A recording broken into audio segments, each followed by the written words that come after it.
Aujourd'hui les gars, on va parler de sport de combat comme d'habitude, mais cette fois on va s'intéresser plutôt à la bagarre de rue. Est-ce que les mecs qui font des sports de combat, ils vont forcément gagner un combat dans la rue? On pourrait croire que oui, mais c'est vraiment pas aussi simple que ça. On en entend souvent certains qui disent ouais, moi je vois rouge, donc les sports de combat pas besoin, ça sert à rien parce que dans la rue c'est pas la même, etc. En fait, il y a une part de vérité, même si on aime bien se foutre de leur gueule, il y a quand même une petite part de vérité, donc on va en discuter aujourd'hui. J'ai débuté les sports de combat, j'avais 14 ans. Alors pour vous mettre un peu dans le contexte, je venais juste d'arriver dans un nouveau collège. En fait, mon père, il travaille à Air France, donc on était obligé de déménager tous les 4-5 ans. À un moment, je me suis retrouvé en Inde pendant un an. Et pendant cette année-là, pour vous dire, on était à 3 dans ma classe. À 3 dans ma classe. Donc autant vous dire que je côtoyais vraiment très peu de monde. Et quand j'ai changé, je me suis retrouvé en Martinique au collège.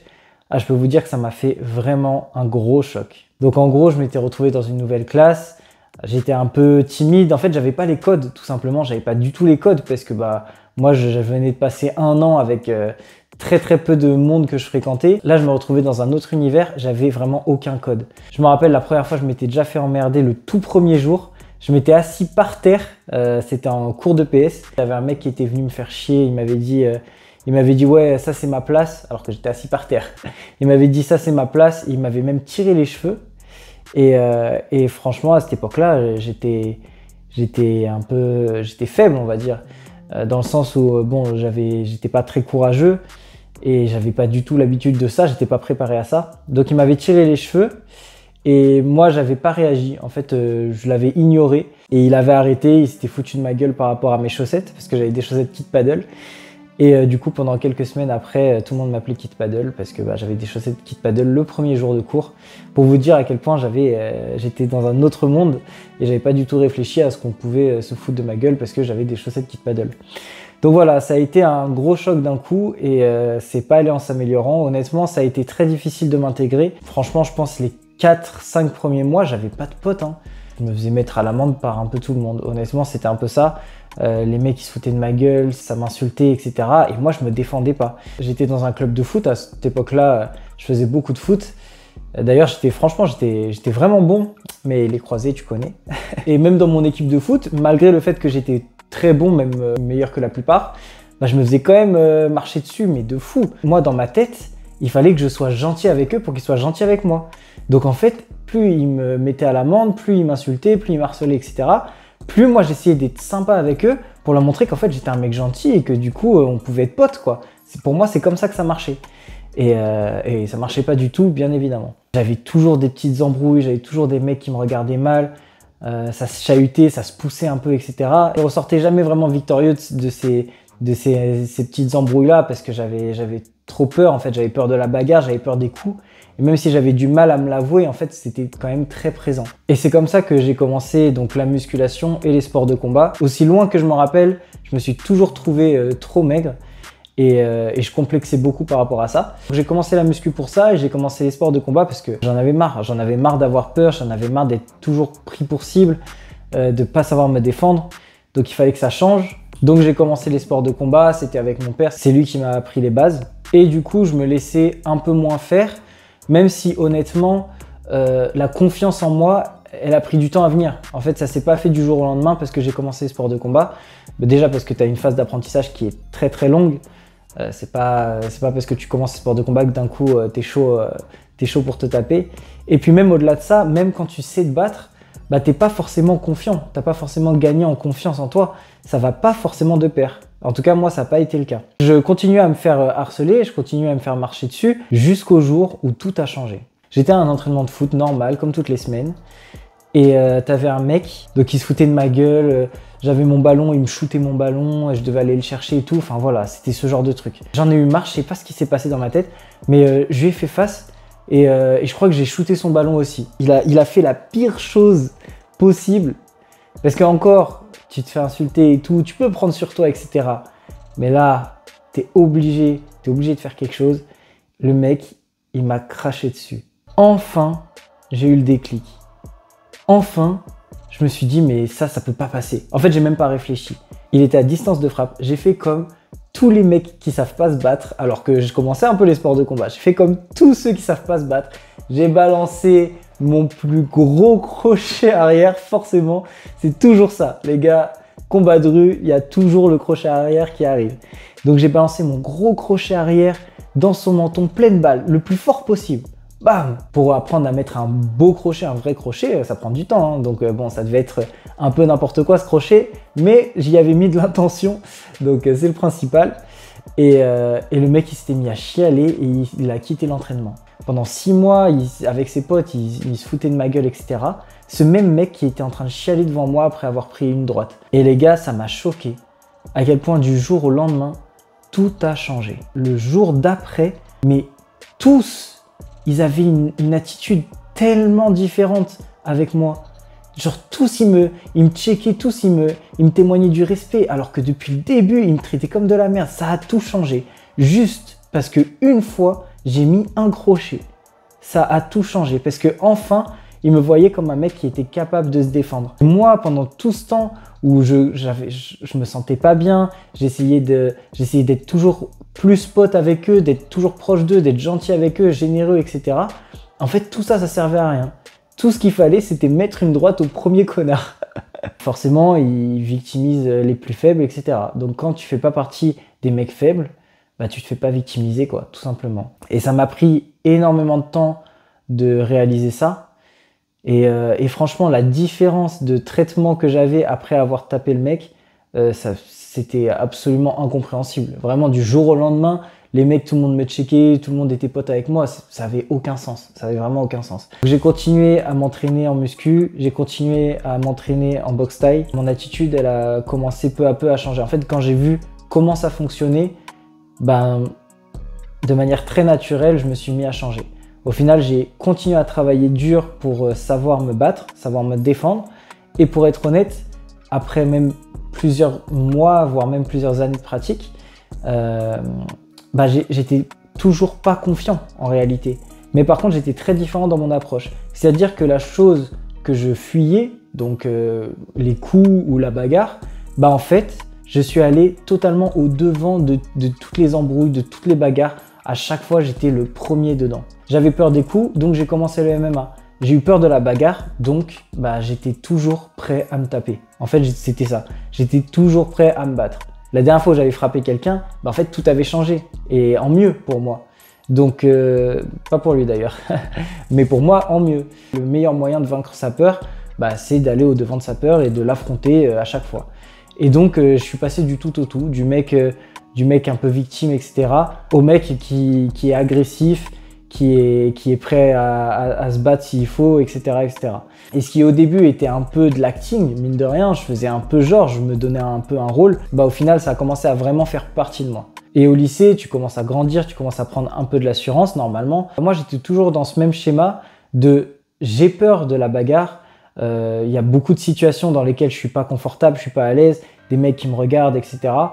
Et du coup, je vais tout de suite au devant du truc. Dès que j'avais une embrouille, en fait, le truc escaladait super vite parce que moi, je faisais pas du tout d'effort pour calmer les choses. Au contraire, mais au point où j'avais plus aucune limite. Par exemple, un jour, j'étais assis sur une barrière et il y a eu un groupe, sans déconner, ils étaient 10. Il y avait 10 gars qui sont venus vers moi. C'était des mecs un peu vénères, tout ça. Et je me rappelle, j'ai croisé le regard de l'un d'eux et ça se regarde mal. Et tout de suite, le groupe, en fait, il s'approche de moi. Moi, j'avais mes écouteurs. Et j'ai sauté de la barrière, genre j'étais assis dessus, j'ai sauté, j'ai mis mes écouteurs filaires, parce que c'était des écouteurs filaires à l'époque, je les ai mis autour de mon cou et je me suis mis devant eux en mode je vais me battre. Contre 10 gars, mais du coup j'avais plus le droit d'avoir peur. Donc même sur les situations où tu es censé réfléchir et essayer d'éviter le danger, et moi, j'allais à fond dedans, la tête la première, j'allais dedans. À ce moment-là, quand j'avais fait face au type, en fait, les mecs, ils avaient rigolé, ils avaient dit non, t'inquiète, on rigole, on t'embête et tout. Et ce qui rigolait, en fait, ils voulaient me tester, les mecs. C'était juste pour chercher un peu la merde, juste pour voir si j'avais du répondant et tout. Donc voilà, pour vous dire que j'étais vraiment, je suis devenu vraiment très très bagarreur. J'étais toujours dans les embrouilles, j'étais toujours dans les problèmes. Et pour vous dire à quel point j'avais aucune limite, là, c'est vraiment encore pire. On arrive à un point de conneries monumentales. J'étais en terminale, c'était la fin de l'année et en fait ce qu'on faisait c'est qu'on vendait nos livres de l'année à ceux qui passaient en terminale. J'avais mon gros sac, il y avait tous les livres dedans, J'essayais de vendre mes livres, il n'y avait personne qui les avait pris. Je crois que j'essayais de les vendre trop cher. Donc comme un con, je me suis retrouvé avec mon gros sac plein de livres pour rentrer chez moi. Et en fait, mon lycée, il était juste à côté d'une cité, la cité Toraï pour ceux qui connaissent. Et tu avais un mec qui est sorti de cette cité-là, pendant que moi je marchais. Il est venu me voir avec son t-shirt qui était au niveau de son nez pour cacher son visage. Il était à peu près ma taille, mais beaucoup plus lourd que moi. Et il avait un grand couteau de boucher dans la main. Et il s'est mis devant moi et il m'a dit « Donne-moi ton sac ». Et moi, ce que j'ai fait, ce qui aujourd'hui encore me semble mais tellement fou de faire un truc pareil. J'étais à distance, j'ai posé mon sac par terre et je me suis mis, pas en garde, mais j'ai reculé ma jambe arrière et je me suis mis comme en garde mais sans les mains, genre je suis prêt à me taper. Contre un mec qui avait un putain de couteau de 30 cm. C'est tellement bête d'avoir fait ça. Bref, donc je me mets face à ce mec, sans un mot, j'ai rien dit. J'ai posé mon sac, je me suis mis face au mec, je l'ai regardé dans les yeux en mode on va se taper. Donc il se passe ça, et figurez-vous qu'il a baltringué et qu'il m'a sorti ouais vas-y c'est bon, je vais pas te braquer, je sais pas quoi. J'ai rien dit. J'ai pris mon sac qui était par terre, je l'ai mis sur mon dos, on était sur un trottoir et j'ai continué de marcher. Je suis passé à côté de lui, à 2 cm de lui. Je suis passé comme ça, je l'ai croisé, je suis passé et j'ai marché. Il aurait pu me tuer, en fait. J'ai risqué la mort ce jour-là, mine de rien. Alors heureusement, il n'était pas très déterminé ce jour-là. Mais c'était si fou de réagir comme ça. Et bah dites-vous que je me suis pas remis en question une seule seconde. Après ça, je me suis pas du tout remis en question. Je me suis pas dit mais j'ai pas du tout bien réagi. Non, pour moi c'était normal. Pour moi c'était normal. En plus, le pire, c'est que dans mon sac, il y avait que des livres de cours que j'avais même pas réussi à vendre. J'aurais très bien pu lui donner mon sac et me barrer. Il aurait chopé des livres de cours qui valent pas grand chose et c'est tout. C'était rien du tout. Il voulait mon putain de sac. Et non, il a fallu que je fasse le fou comme ça. Donc voilà, les années passent et honnêtement, je reste toujours le même. J'ai fait une petite pause au sport de combat, mais j'ai repris un peu plus tard le MMA. Pour être honnête, pendant très longtemps, j'allais au MMA avec une petite appréhension. J'avais l'appréhension d'y aller déjà d'une part, et puis j'avais l'appréhension des sparring. Et ça a duré pendant très longtemps, pendant peut-être mes 2 premières années, je pense, pendant mes 2 premières années de MMA, à chaque fois que j'y allais, il fallait que je me fasse un peu violence parce que j'avais une petite appréhension.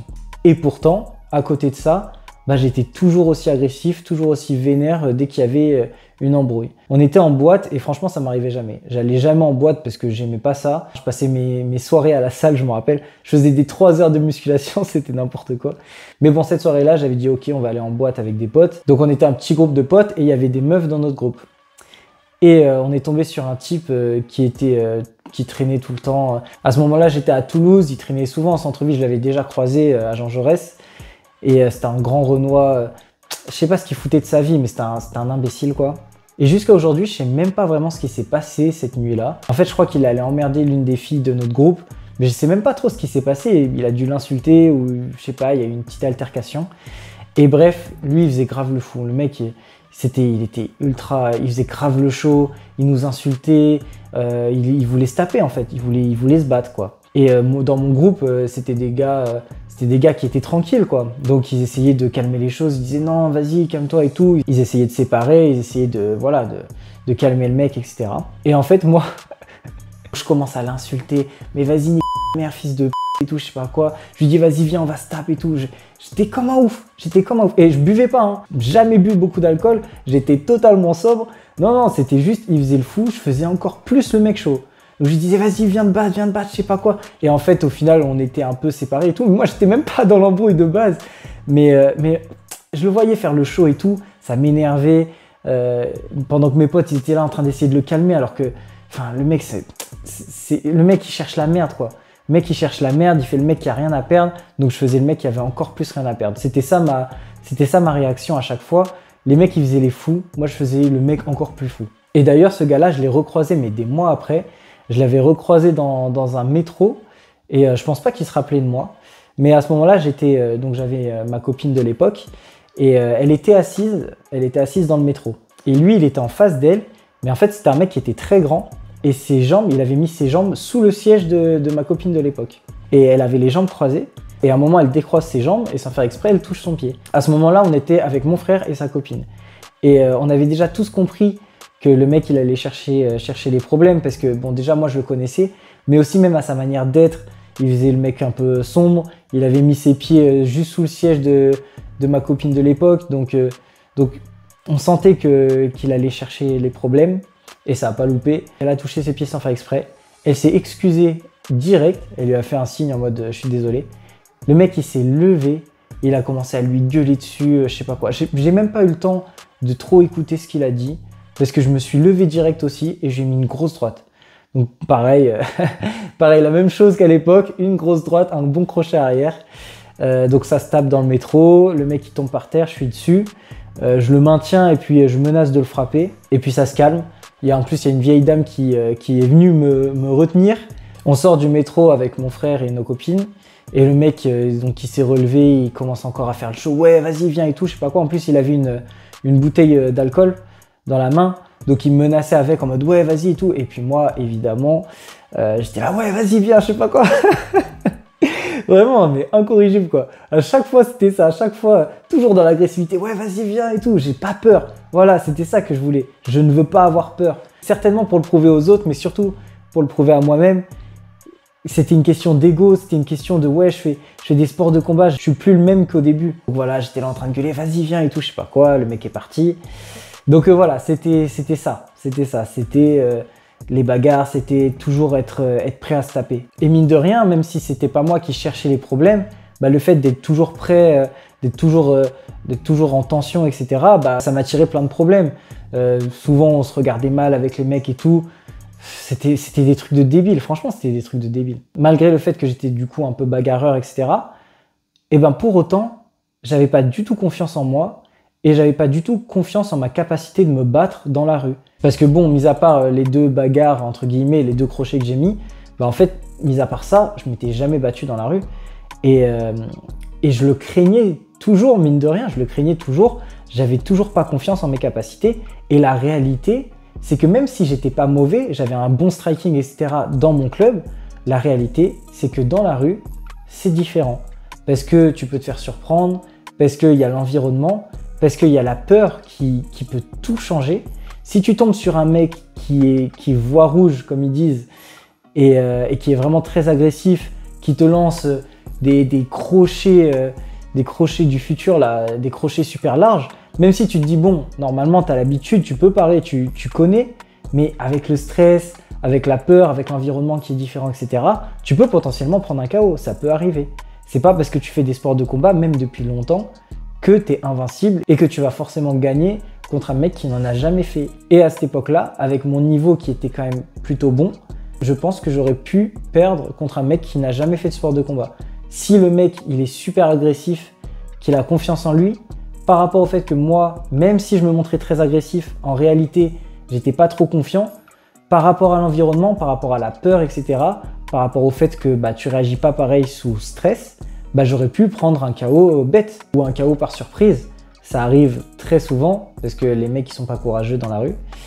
Et vu les risques que je prenais parfois à faire des têtes contre tête, etc., ça peut très bien arriver. Donc en réalité, faire des sports de combat, ça va pas forcément te protéger de tout, de toute évidence. En revanche, j'ai continué ma progression, j'ai continué à travailler. Moi, il y a eu un avant-après et ça a été par rapport à mon tout premier combat de MMA. Donc la légalisation du MMA, c'était en 2020, mais les compètes, elles ont commencé bien plus tard, peut-être en 2022 si je me trompe pas.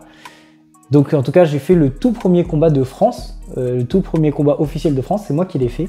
On a fait l'ouverture avec un des frères Prigent, qui sont assez connus dans le circuit. Moi j'étais chaud, franchement j'étais chaud, je me sentais bon, je me sentais fort, je me sentais complet.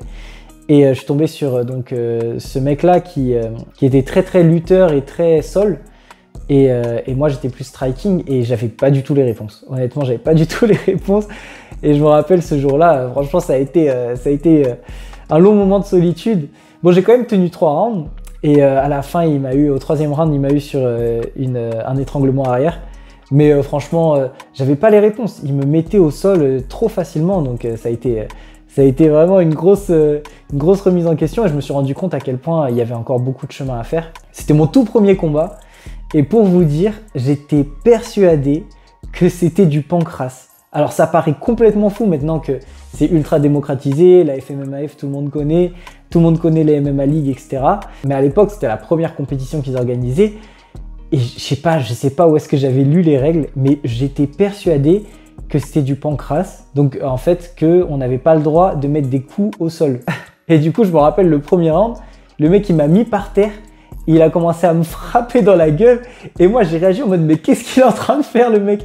J'étais persuadé qu'il n'avait pas le droit. Donc en plus je protégeais même pas. Donc je me suis pris les deux premières droites, je les ai prises pleine balle. Parce que je protégeais pas les coups, puisque pour moi il n'avait pas le droit. Enfin bref, voilà, tout ça pour dire, j'étais vraiment arrivé en touriste, c'était n'importe quoi. Mais c'était une bonne expérience et elle m'a complètement transformé. Vraiment, mon premier combat, il m'a complètement transformé. Et je m'en suis rendu compte quelques semaines après, où j'étais en moto à ce moment-là, et j'allais tourner à gauche, donc j'attendais que les voitures passent. Et il y a un mec qui est derrière moi, qui démarre super rapidement, qui passe à ma gauche pour aller à dans la même rue que moi. Mais c'était dangereux parce que moi aussi, j'allais dans cette rue-là et il n'avait pas à faire ça. Et du coup, je fais gueuler le moteur. Lui, il fait un signe de main en mode je m'en fous, quoi. Donc, au début, je me vénère. Je me mets à côté de lui. Je tape sa vitre un peu fort. Il descend sa vitre. Et à ce moment-là, j'étais énervé, hein. Je tape sa vitre fort. Je suis vénère. Il descend sa vitre. Et à ce moment-là, je me suis rendu compte, vraiment du jour au lendemain, je me suis rendu compte que j'avais pas besoin de m'énerver, que j'avais pas besoin de faire le mec chaud. J'allais commencer à m'énerver sur lui, à l'engueuler, quoi, parce qu'il avait pas à faire ça. Et à ce moment-là, je me suis dit, mais en fait, c'est pas nécessaire, quoi. Et du coup, je lui dis simplement, mais t'as pas vu, j'allais tourner à gauche aussi. Et en fait, lui, il a été super étonné de voir que, en fait, je me suis pas énervé, je l'ai pas engueulé, parce que je pense que lui aussi, il allait faire le mec chaud et tout. Ça allait encore partir en embrouille. Et en fait, il a été étonné. Du coup, il a eu un petit moment d'arrêt. Et il m'a fait, si, mais en fait, t'étais mal positionné, je sais pas quoi. J'ai dit non, j'étais bien positionné, c'est toi qui es passé, c'est dangereux et tout. Il me dit, ok, écoute, t'as raison, je suis désolé. Voilà. Il s'est excusé. Je me suis rendu compte que les choses avaient beaucoup changé. Parce qu'en fait, à partir du moment où j'ai fait mon tout premier combat de MMA, je me suis rendu compte que j'avais pas peur de combattre. Donc j'avais plus besoin de me prouver à moi-même à chaque fois que j'avais pas peur de combattre parce que c'était déjà fait. Même si j'avais perdu le combat et qu'il fallait quand même bien taffer pour remédier à ça, je me suis rendu compte que voilà, j'étais allé, je m'étais battu et j'avais pas eu peur. Donc à partir de là, tout a changé à nouveau. Je suis devenu beaucoup plus calme, beaucoup moins dans l'adversité, beaucoup moins dans l'agressivité et j'ai eu nettement moins d'embrouilles. Parce que même si c'était jamais moi qui cherchais les problèmes, forcément quand tu te mets un peu au devant des trucs, tu te retrouves avec plein d'emmerdes. Et là, au final, je suis devenu un mec vraiment calme. Là, aujourd'hui, honnêtement, j'ai plus aucune peur des bagarres, j'ai plus aucune peur des coups et j'ai une grande confiance en mes capacités en termes de sport de combat. Du coup, j'ai plus du tout cet ego, ce besoin de prouver, etc. Ce qui fait que maintenant, je me rends compte à quel point déjà j'étais débile au possible. Et ensuite, le mieux à faire, c'est tout simplement de ne pas se battre, d'éviter la bagarre. Mis à part si c'est pour se défendre, pour défendre ta copine ou quoi que ce soit, mais sinon, un mec qui y passe, il t'insulte. Tu vois, le mec, il a un problème, c'est lui qui a un problème. Tu vas pas le taper, ça sert à quoi? Tu vas pas taper tous les mecs qui ont des problèmes, t'as pas fini. Il a fallu que je fasse mon premier combat pour que ça change enfin, et c'est à partir de là où j'ai vraiment arrêté de craindre la chose, et ce qui te rend nettement plus fort, parce que t'as beaucoup plus de sang-froid, t'es beaucoup plus calme, t'es beaucoup moins dans l'agressivité, tu trembles pas, etc. Et en fait, ça te rend beaucoup moins vulnérable. Honnêtement, là, aujourd'hui, au stade où j'en suis, après tout ce parcours-là, un mec qui n'a jamais fait de sport de combat, même dans la rue, il y a quand même très peu de chances qu'il arrive à me battre. Quand même très très peu de chances. Pour moi, ça s'approche de zéro. S'il a jamais fait de sport de combat, ça s'approche de zéro. Même s'il est super baraque, etc., le mec, il sait pas se battre, il sait pas se battre. Après, on parle dans la rue, mais en 1v1, On parle s'il n'y a pas d'effet de surprise, on parle de s'il n'a pas d'armes, etc., etc. Ça fait beaucoup de conditions, donc c'est pas si simple que ça. Ça a pris énormément de temps. J'ai fini par acquérir cette confiance en moi qui fait que j'ai plus peur quand il y a des petites tensions, quand il y a des petites embrouilles. Et franchement, ça a changé ma vie parce qu'il y a une époque où c'était vraiment mon quotidien et c'était épuisant. Franchement, mine de rien, c'était épuisant. Bon, ça me fait rire maintenant, les mecs qui disent « ouais, les sports de combat, ça sert à rien », je vois rouge et je les défonce. Ça se passe pas comme ça. Là, aujourd'hui, maintenant, je peux dire que ça se passerait pas comme ça. Mais c'est vrai qu'il a fallu beaucoup de temps et de travail pour en arriver à ce stade. Après, ça dépend vraiment des gens, ça dépend vraiment des personnalités. Parce qu'il y en a, ils prennent confiance en eux beaucoup plus vite. Moi, ça m'a pris vraiment beaucoup de temps. Ça dépend aussi de l'implication dans les sports de combat. Et ça dépend du sport de combat que tu fais, mine de rien. Le MMA, c'est dur, mais plus c'est dur à l'entraînement, moins tu crains que ce soit dur dans la vraie vie, parce que tu es déjà habitué à ça. Alors que les sports qui sont plus théoriques, si quand tu t'entraînes, il n'y a pas d'opposition, que tu ne te bats pas, tu ne sauras pas te battre, c'est sûr. Oui, les sports de combat, ça va vous donner plus de confiance, mais ça nécessite d'être très investi et ça nécessite de jamais abandonner. Dites-moi en commentaire ce que vous pensez de tout ça et comment vous avez évolué dans votre pratique des sports de combat, ça m'intéresse vraiment. Et je vous dis à très bientôt pour la prochaine vidéo.